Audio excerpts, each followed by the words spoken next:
So we have something a little interesting today and different, which I like. This is a 2014 Chevy Cruze with obviously the diesel 2-liter engine in it. Came in, wouldn't start. Customer said didn't have any fuel pressure according to his crappy scanner, his exact words. You can see we got a brand new fuel rail with a new regulator, pressure sensor.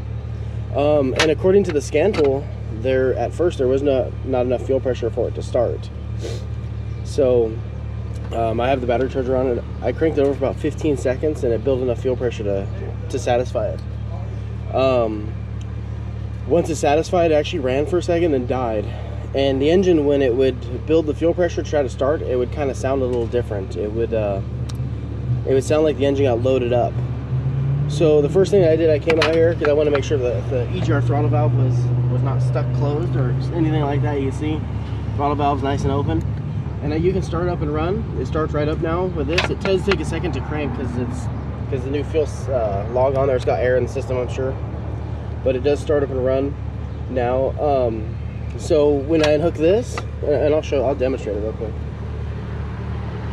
So let me set. Let's see, let's go ahead and start it. It does take a second. So let's go ahead and cranky it over.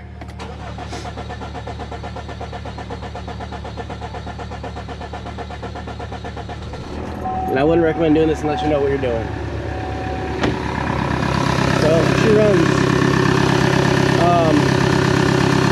But as soon as you hook this up, well, it's actually gonna run now. I'll show you what actually happened, because I already messed with it. So once I unhooked this, it would run. I actually set this back on, and the vehicle died. So I knew there was a restriction in the intake system. The first thing I did, check the air filter, make sure there's no water in there or something stuck in there. Nothing. I mean, it's nasty, but that's besides the point. You see this turbocharger, all the oil coming out of it? It's gonna need a turbocharger, and that's the reason why it wouldn't start. You can see all the oil puking all over the place down there. So just imagine a turbocharger keep your diesel from starting, because diesels, they're inherently very simple. You only need air, fuel, and compression. So we had fuel, we had compression, we were just missing our air, which, because what happened, this turbocharger, I actually lifted it up, the vane inside the compressor wheels stuck down. That's what was causing restriction. Once I moved it, I jiggled it because it's loose. What I'm gonna do, let me pull this stuff off and I'll show you guys in there.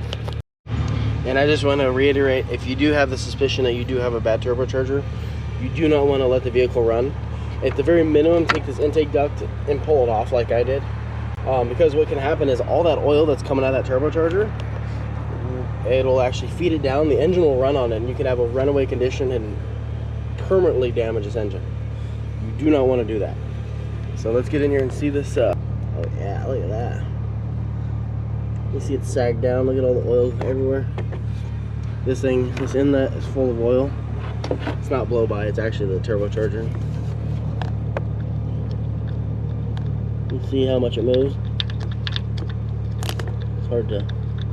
So we're gonna go ahead and recommend a turbocharger on this, an air filter, and go from there, and we'll see what happens. And I'll update you guys when it's running.